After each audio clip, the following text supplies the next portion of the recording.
உங்களுக்காக சேர் பண்ண வந்த ஃப்ரெண்ட் யாருன்னு சொல்ல முடியுமா? எனக்காக சேர் பண்ணலாம் யாரும் வரல. ஆனா எனக்கு உதவி பண்ண ஒருத்தர் இருக்காரு. யாரு? அது அவங்க உட்கார்ந்துருக்கானே அவன் தான். நானா? நீங்களும் ஆன் சான்ஸும் கிளாஸ்மேட்ஸ் தானே? ஆனா இன்னைக்கு அவன் உன்னோட ரைவல். எப்படி ஆப்போனண்டா இருக்கும்போது அவன் உனக்கு சரியான பதில சொல்லுவான்னு எப்படி நம்புற? நான் கண்டிப்பா என்னால முடிஞ்ச ஹெல்ப் பண்றேன்.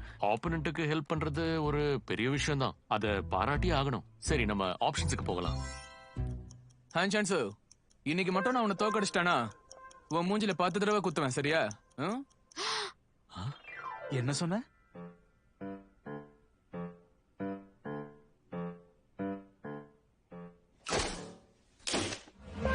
அதே மாதிரி நீ என்ன தோக்கடிச்சிட்டனா நீ என் மூஞ்சில 10 தடவை குத்தலாம். சத்தியம் பண்றியா? என்ன? சரி, ஓகே போ. ஓகே டூட், பட் ஆனா இந்த கான்டெஸ்ட்ல யார் ஜெயிக்க போறாங்கன்னு எல்லாருக்கும்